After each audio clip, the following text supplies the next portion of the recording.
Pope Francis just died at the age of 88, and we're now learning about the cause of death and who is most likely to replace him, and we could be looking at a dramatically different Catholic Church. The Justin Bieber problem is getting bigger and bigger, but there's a disagreement about what the problem is. Pete Hegseth has now found himself in another texting scandal, and then a good news story to help keep you sane. We're talking about all that and much more on today's brand new Philip DeFranco Show, your daily dive into the news, starting with this. Pope Francis is dead at 88 years old, and we've got to talk about what happened, what happens next, and what it all means, right? But starting with his death, we can say that it's a total shock, right? He's been out of the hospital for about a month after spending 5 weeks there and nearly dying from a case of double pneumonia, with his doctors reportedly telling him to take it easy for at least 2 months and to avoid crowds and situations where he could be exposed to germs. So with that, I'll say notably, by early April, his health had reportedly begun to improve, and Francis, he was already known for putting the church above his health, and he seemingly wasn't taking it all that easy, at least for an 88-year-old man. But earlier this month, he made an unexpected visit to St. Peter's Basilica. Last week, he greeted hospital and other medical staff to thank them for nursing him back to health. And last Thursday, which was Holy Thursday for Catholics, he met with dozens of inmates at a prison near the Vatican. And then on top of all that, he actually had been gradually increasing his meetings with Vatican officials, and he recently met with the King and Queen of the UK. But then us also seeing yesterday him meeting briefly with American Vice President J.D. Vance before appearing to bless the tens of thousands gathered in St. Peter's Square for Easter Mass. Right? And so with all that,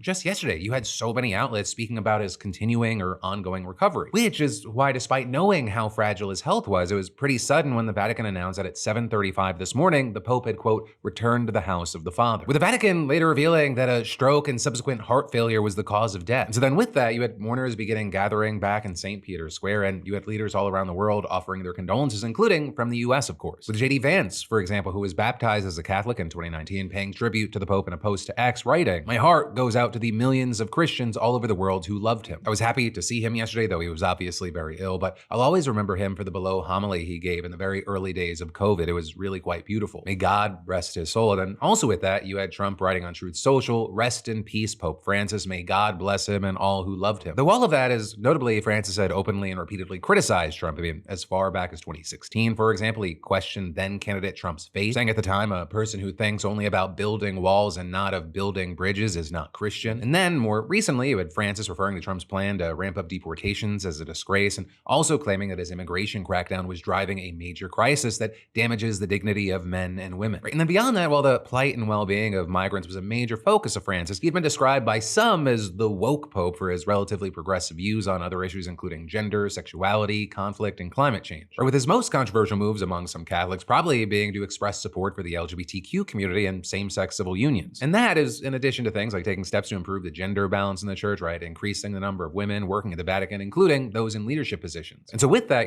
Francis's tenure, it's widely been seen as having deepened divisions within the Catholic Church in general, and perhaps especially in the United States. And so now, the big question that everyone's asking this time around is whether the person who succeeds him will be someone interested in preserving his legacy and continuing his work or unraveling it. Understand, even if you are not Catholic, the answer to that question, it's not something to ignore. There are roughly 1.4 billion Catholics around the world and at least 50 million in the US, and the Pope, he has real influence. And so with that, we need to talk about a number of things, starting with what exactly Francis's influence has been. Because while he may be the so-called wokest Pope yet, that's by Pope standards. Or he never went so far as to endorse same-sex marriage or the idea of women being priests, with some feeling like he never went far enough with his calls for reform. And then notably on the issue of rampant child abuse in the church, he got mixed reviews. Right, on one hand, a few years ago, he announced sweeping changes to the way that the church deals with cases of sexual abuse. But more recently, he'd been accused of opposing reforms that would seriously address the problem of clerical sexual abuse of children and vulnerable adults. And that, as some accused him of turning a blind eye to priests who assault nuns and force them to have abortions. And similarly, while he urged all members of the church to never cover up sexual abuse, he himself was accused of having knowledge of allegations against American Cardinal Theodore McCarrick, with in fact a Vatican investigation eventually finding he had been aware of allegations and rumors regarding McCarrick's behavior, but believed that those allegations had been reviewed and rejected by his predecessors. But even with all that, right, his fiercest critics,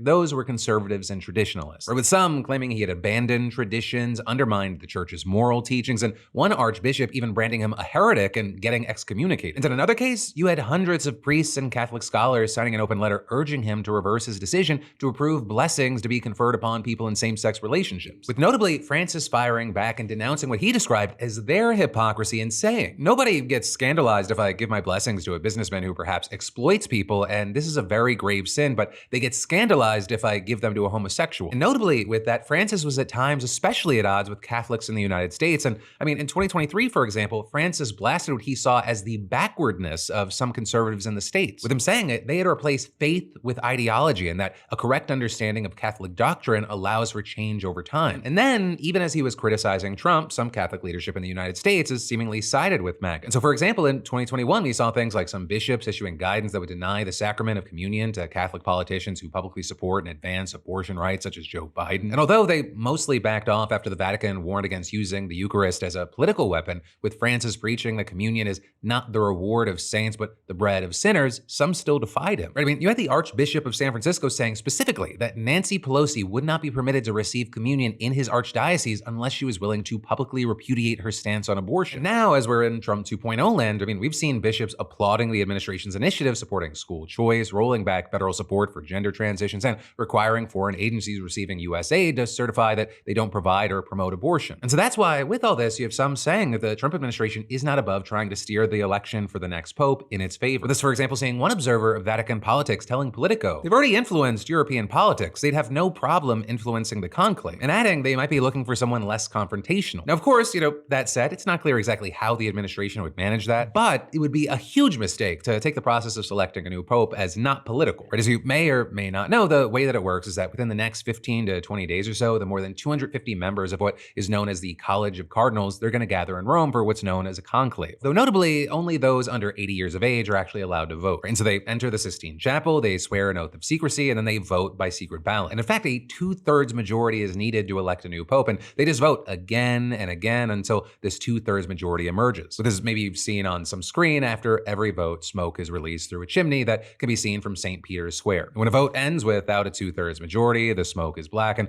when a decision is reached, the smoke is white. But also, in reality, there is so much more to it. Right? For one, Francis did all that he could to influence the eventual outcome before he died, seemingly trying to pack the College of Cardinals with like-minded candidates. Take Mykola Buchok, for example, an Australian-based Ukrainian bishop who advocated for legislation to help migrants and refugees settle in foreign countries. With him last year at 44 years old, leapfrogging more experienced and higher-profile Catholic leaders to become the world's youngest cardinal, which, very important here, makes him one of 138 cardinals out of 252 in total eligible to vote for the next pope. And this is notably 110 of them, they've been appointed by Francis, which is about 80%. But even with that being the case, you have experts saying it is far from certain that you're going to get another Francis. With seeing, for example, Austin Ivory, who's written a biography on the now deceased pope, saying, to say he has stacked the College of Cardinals is not quite right. And adding, the idea that these cardinals will necessarily think like Francis is complete nonsense. It's trite. They're highly intelligent people who think for themselves. And it's also not just that, right? The Vatican is also no stranger to lobbying and backroom dealing. So for example, while those older cardinals, they can't vote, far fewer of them were appointed by Francis, and they can play a key role in behind closed door discussions that take place ahead of time. And in fact, ahead of the 2013 conclave, Francis himself reportedly benefited from the influence of a group of cardinals who were too old to participate in the proceedings, but still were able to influence the outcome. And a key thing is, at least according to some, those cardinals, they are not afraid to play dirty. With a saying, for example, a former senior Vatican official telling the Sunday Times, most cardinals have some kind of a sin, whether it's money, a boyfriend, or a love child. Everyone knows which cardinals have works of art that they can't afford or who visits the gay saunas. And then adding, if for whatever reason someone needs to be removed from contention, then that information is deployed by a rival faction. And so with that, according to the College of Cardinals report, which is a project run by an independent team of Catholic journalists and researchers, there are at least 22 real contenders here. And on major issues, including those dividing liberals and conservatives, like ordaining female deacons, blessing same-sex couples, and openness to divorce and remarriage, they're all over the place. So for example, you have the likes of Cardinals Matteo Zuppi and Luis Antonio Tagle. And so Zuppi, he was among Francis's closest allies, and so he'd likely keep things headed in the same direction. And then Antonio Tagle, he could be similar as well, right? He's criticized the church's attitude and language towards gay people, unwed mothers, and divorced or remarried Catholics. Also, being from the Philippines, he'd actually end up being the first Asian pope in modern history. And I specify modern history because, as some have pointed out, the first pope, St. Peter, as well as some other popes, they've come from the Middle East, which can also be considered Western Asia. But in any case, right, it would be pretty notable to have one from this century, especially since Catholicism is on the rise in many parts of Asia as well as Africa, unlike in the United States and Europe. And actually, with that, another name that's been floated is Cardinal Peter Turkson. In Turkson, he's from Ghana. He'd be the first confirmed Black African pope, and he's kind of been the Vatican's lead man on climate change, as well as spoken out against anti-LGBTQ legislation in his home country. He's also in the past been accused of anti-Muslim sentiment, having once shown a video sharing false statistics to claim that France would become an Islamic republic within 39 years. Now, also, in addition to Turkson. There's another contender to be the first black African pope, and that's Robert Sarah from Guinea, though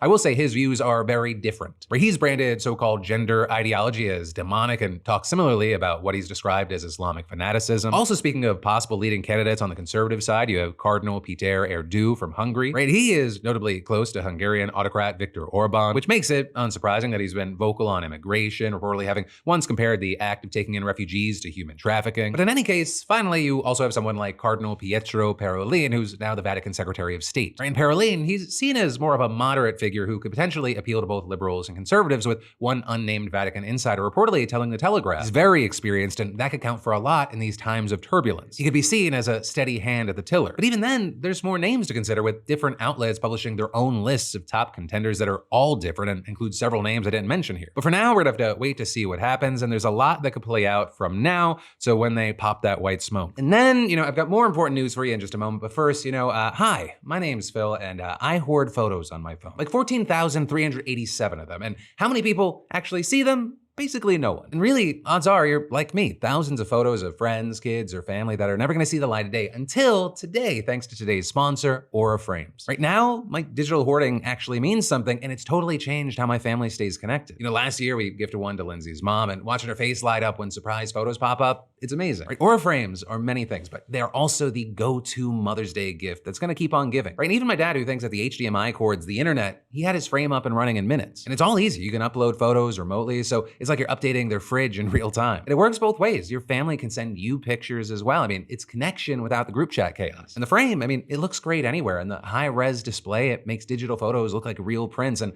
the Carver's matte finish, super sleek. And right now, Aura's running a killer Mother's Day deal. You just click the link below or scan the QR code and use code Phil and get $35 off plus free shipping on their best-selling Carver matte frame. Terms apply, and hey, don't forget to mention us at checkout to support the show. But then, shifting to very different news, is Justin Bieber okay? And also, is it even fair for media outlets to be trying to answer that question? That is a conversation that we've been seeing play out for a while now, but it also took a very new shape after Coachella this weekend. Right, and that because this video went viral showing him smoking at a party at a festival and also swaying and dancing to music, at one point nodding to one of his own songs. But then tons of people responding to those clips with concern, thinking that he just looks out of it and commenting things like, "I'm sorry, but he doesn't look okay. He's not just having fun, he's definitely under some hard influence." As well as, "I'm mad that the people around him are not doing anything, and you can clearly see he needs help." But then over on Twitter, you had people comparing him to other pop stars who have passed, with some adding, "Someone needs to check up on Justin Bieber, man." And while with this, some have defended him, noting that every moment of his life is analyzed by people trying to read into every single detail. This is also far from the first time in recent months that people have been worried about Justin Bieber. Right? If you don't follow him, you might not have seen, but he's been posting kind of cryptic messages on Instagram calling himself unworthy and unequipped, and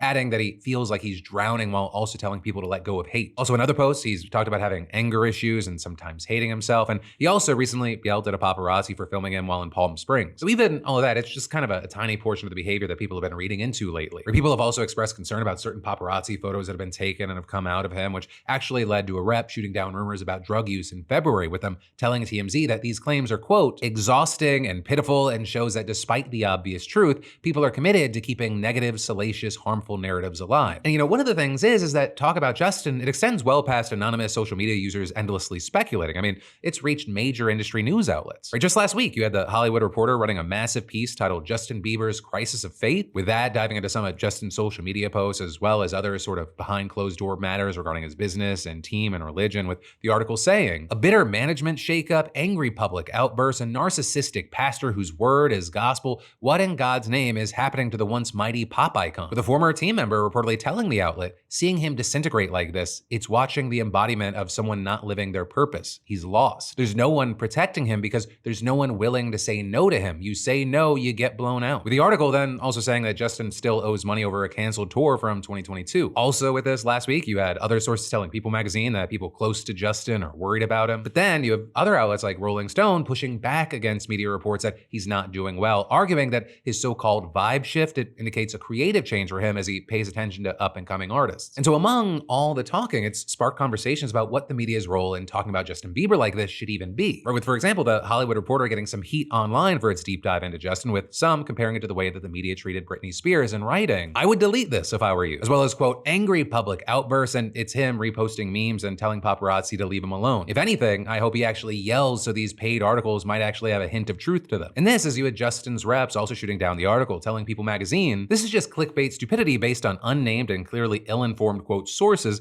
disappointed they no longer work with Justin." And adding, as Justin forges his own way forward, these unnecessary stories and inaccurate assumptions will continue. But they won't deter him from staying committed to following the right path. For now, we're gonna have to wait to see what happens from here, if anything, and in the meantime, of course, I'd love to know your thoughts on the situation in general, as well as specifically the media's role in all this. But then, next up today, we gotta talk about Secretary of Defense Pete Hegseth reportedly sharing detailed information about airstrikes in Yemen in a Signal group chat that included his wife, brother, and personal lawyer. And to be clear, these were the same airstrikes that were discussed in the other chat that mistakenly included the editor of The Atlantic, Jeffrey Goldberg. Also strikes that reportedly killed at least 53 people, including children. Which on that note, I should say before getting into the rest of this, that these types of airstrikes are still happening. In fact, you have the Associated Press finding that the US bombing campaign in Yemen appears to be even more intense and aggressive than in the past. With, for example, just today, a US airstrike reportedly killing 12 people in the country's capital, and a few days ago, multiple airstrikes on a port reportedly killed 33 people, with a Houthi-run news channel claiming that paramedics and workers were among the dead. And this after last week, an attack on the same port reportedly killed 74, with the extent of potential civilian casualties reportedly unknown. And so I wanted to mention that because there's a whole conversation and focus to be had there. But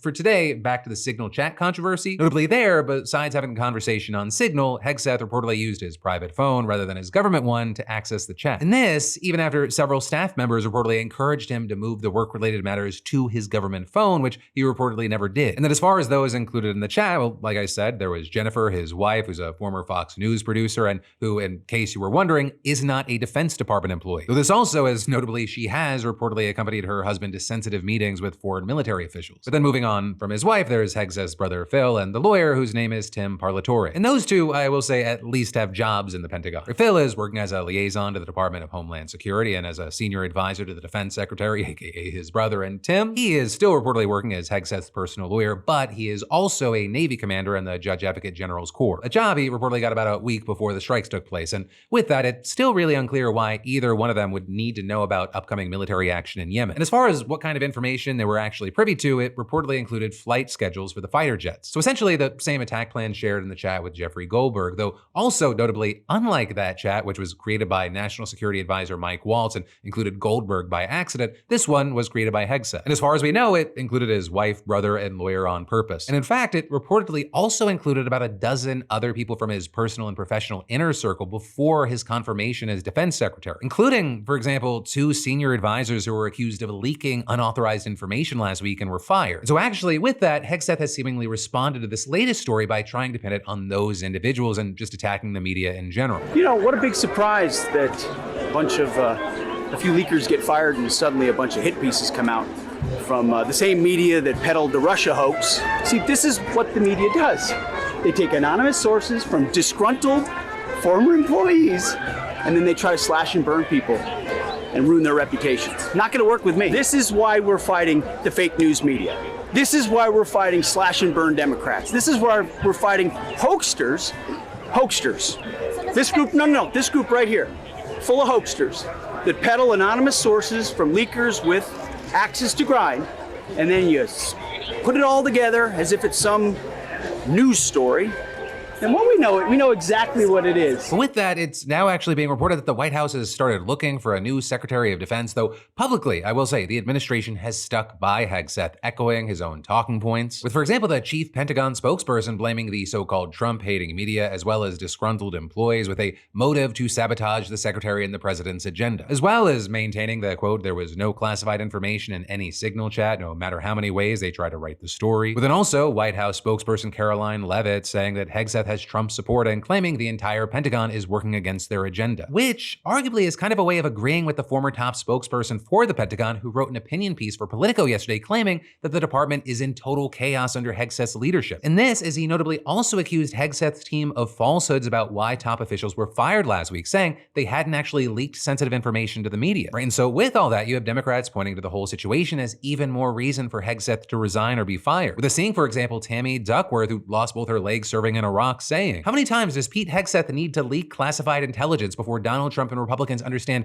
that he isn't only a fucking liar, he is a threat to our national security?" And adding, "Every day he stays in his job is another day our troops' lives are endangered by his singular stupidity." And from what I understand, those were her kind words. But for now, we'll have to wait to see how this plays out and keep an eye out because at any moment, Pete Hegseth may text you about bombing plans. And then I got more news you need to know in just a moment. But first, let's face it, scammers are basically startup founders now, slick, polished, and dangerous. Right? Some fake websites, they look so real. They could win design awards and still steal your info. I mean, at this point, I trust emails from my grandma more than most official links. And that is exactly why I use our sponsor, NordVPN. I mean, it's no longer just about privacy. It is about access and peace of mind. I use NordVPN to keep my digital life secure. The family loves using it to access streaming content from around the world, but increasingly, I'm just grateful to Nord for providing the best shot at maintaining access to information. And I love that Nord keeps me anonymous online. They mask your IP address, maintaining your privacy. And with thousands of servers worldwide, you can access anything, stream your favorite shows, and enjoy fast, secure P2P sharing. And with NordVPN enabled, your data is encrypted and flows between your devices and Nord's secure servers. So whether it's cyber criminals intercepting your data or state actors attempting to block you, Nord keeps you protected. But staying safe online, it shouldn't be complicated, and you can make it easy by getting a huge discount on a 2-year plan plus an additional 4 months free at nordvpn.com/Phil. That's nordvpn.com/Phil, or hey, scan the QR code. It's risk-free with Nord's 30-day money-back guarantee. But then, next up from that, we gotta talk about the super fun news that millions of student loan borrowers are behind on payments, and the impending crisis, it could have sweeping economic impacts for every single one of you watching. Right, so for 5 years after the pandemic, the federal government had a freeze on penalizing student loan borrowers for not making payments. And during the Biden administration, the education department, they offered a Fresh Start program that put millions of defaulted borrowers back into good standing. And as a part of the program, those folks were given a year-long on-ramp to get their finances together, during which time loan servicers were directed to pause the loans of delinquent borrowers and not report late payments. With, the idea there being that borrowers could come out of the pandemic with a clean slate and ease into repayment. And so as a result, millions of people, they had their credit ratings rise. But at the same time, the Fresh Start program also inflated the number of borrowers who were up to date on their debts. And so now that the freeze is over and loan servicers started reporting late payers again at the beginning of the year, tons of those people have become delinquent on their loans. And this is, they're not alone. They've been joined by plenty of people who weren't delinquent before the pandemic. And when I say a ton, I mean it. We're talking millions. And so as a result, since the beginning of the year, millions of student loan holders, they've had their credit scores absolutely tank. And that number, it could increase dramatically. I mean, it's been estimated that around 4 million people have been reported to credit bureaus for late payments, and researchers,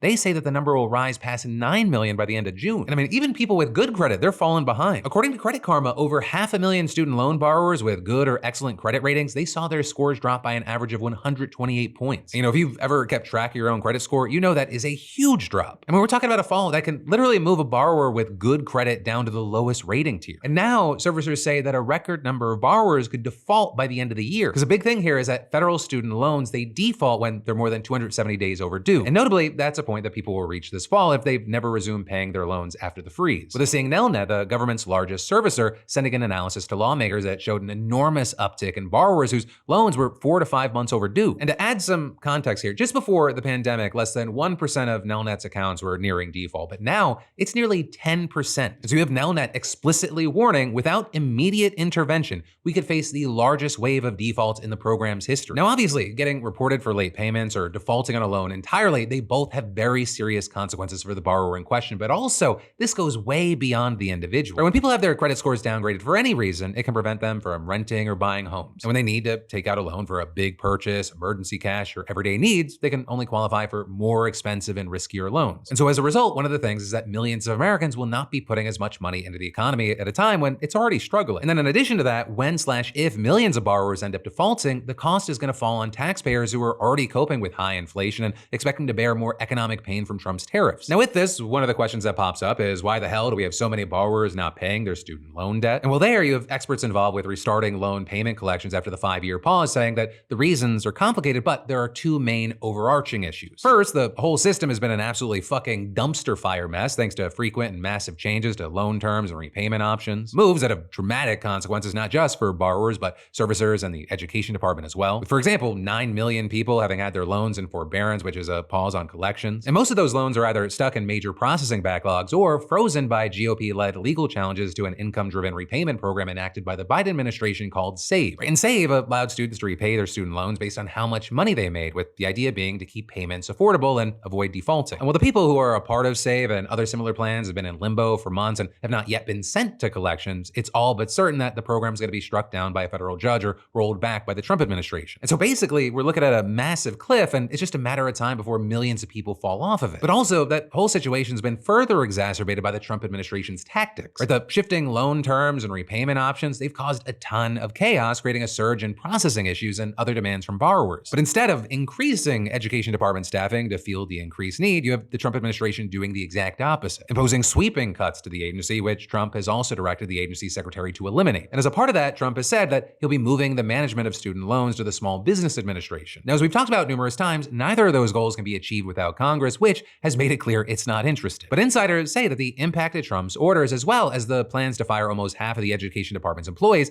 they've pushed its federal student aid office almost to the point of collapsing entirely, with the overall result being absolute and utter turmoil at a time when all hands are needed on deck to handle this budding student loan default crisis. Which then brings us to the second main reason so many student loan borrowers are not paying, and it's much more straightforward. In one sentence, it's simply just incredibly hard for many people to incorporate a 3 or even 4-figure monthly debt into their budget after years of not paying, especially given the current economic situation. But for now, we're gonna have to wait to see how this plays out. But then, next up from that, shifting gears to a very different kind of news, I would like you to meet Bradley Snyder. So Bradley here, he's 9 years old, and every year since 2022, he goes out to houses and neighborhoods and hides Easter eggs for a small donation of $30. So, instead of hiding the eggs for your Easter egg hunt yourself, you'd hire Bradley, and he'll hide roughly 24 eggs filled with candy and notes from the Easter Bunny around your yard. But the funds that young Bradley is raising, it's not going into his pocket for a new game or a new toy. Rather, they're going towards the Alzheimer's Association. Because you see, after losing her grandparents to Alzheimer's, Bradley's mom joined the Greater Maryland chapter of the Alzheimer's Association. And there, she directed the annual walk to end the disease, and the Egg Hunt Project, it was something that Bradley and his mom loved to do together. That is, until she passed away suddenly last year. And instead of letting it go with her, Bradley decided to keep the fundraiser alive in her memory, saying, "She was the best person I knew. If anything, she was probably the best person on earth. I was very lucky to have her for all 9 years that I've been alive. Sometimes a little hard knowing the fact that I'm never going to do this with my mom anymore, but doing it for her at least." Right, and you know what? Bradley's grandma stepped up to help him do that. I didn't know anything about what to do, where they order things from for the eggs and etc. And Brad set me straight. I'm so proud of him. I could not be prouder. Could not be prouder of him. He is a special child. He has his mother's heart. And since starting these egg hunts, Bradley has raised thousands of dollars. And this year alone, he raised more than $2,000, saying, "Some people don't give to you at all, but the least you can do is still give stuff to them. It helps make the world a little bit of a better place." And so on the tail end of those wise words from someone who hasn't even hit double digits yet, I'm gonna be calling Bradley our BAMF of the day. But then let's talk about y'all's comments on the last show and some commentary brought to you by beautifulbastard.com. It's the best and most comfortable way to wear your feelings, and you can snag some of our new drops like "Yeah, no, it's fine, everything's fine, and one day we'll all be skeletons," as well as some of this year's best sellers like "A Silly Goose in This Economy," "God is Testing Me and I Refuse to Study," "Built Different, Clearly Thriving," and much, much more. And you know what? I extended it a week. If you use code TARIFS, you'll get 10% off. But, that said, diving into those comments, there were a lot of comments about RFK Jr., starting with Mr. Kennedy, who quoted RFK Jr. saying, "These children will never pay taxes," saying, notice that's the first thing he said. He doesn't care about the children, he cares about the money. Surprise, surprise. Though there, you had some saying, as someone with autism, I think RFK is onto something here. We should abolish taxes for people, quote, suffering with this condition. You also had some just sharing their own stories, saying things like, "So my younger brother, who's autistic, works with kids over the summer as a summer job, and he's about to go into his senior year. He did the same last year. Earlier this year, I helped him with his taxes as I promised I would." with them then adding, imagine the knock on the door if we just put, I'm autistic, therefore no taxes lols on it. RFK is very dangerous, same with everyone else in this administration. We also saw some of y'all expanding on that, saying things like autism doesn't destroy families. Intolerant attitudes and lack of understanding and support for these children and adults is what makes it hard. It's a society problem, not an autism problem. My autistic son has given me a very different parenting experience, not a worse one. He is an amazing individual that I feel honored to raise. But then some, like Sonata, sharing personal stories saying, I'm autistic and ADHD. I consistently had 99th percentile scores in reading comprehension in my second language. I've held jobs each for years. I've been a professional musician for more than a decade. And evidently, I have higher science comprehension than RFK Jr., as low of a bar as that may be. With Sonata then adding, autism is similar to left-handedness. Not better or worse, but it requires some accommodations. To add to that analogy, scissors made for the opposite dominant hand are difficult to use effectively. Simply put, he needs to go retire and never be in a position of power ever again. Right, in all of this is we had some like Mad Eye Odin saying, I have a niece with autism, semi-verbal. Her grandmother, my mother, is a huge fan of RFK Jr. After watching my niece, I started questioning if I might be on the spectrum. When I started sharing my thoughts with my mom, I look up halfway through and she's nodding vigorously. Come to find out, they had me tested when I was a kid and I got diagnosed with what at the time was known as Asperger's. But she didn't want to listen to the advice of the doctors, so she just ignored it and put me in regular classes where I struggled. With them then going on to say it means I didn't lose my mom to Trump and RFK, I never really had her. You know, I will say that's just a taste. Just on YouTube, that had almost 7,000 comments. One, the show in general is worth a watch, but two, like if you want a deeper dive into the comments, it's one where it's definitely worth it. But that is where we're gonna end things today. Thank you for watching. I love yo faces, and of course I'll see you right back here tomorrow because I got a brand new show for you every Monday, Tuesday, Wednesday, and Thursday at 6 p.m. Eastern, 3 p.m. Pacific. Okay, love you, bye.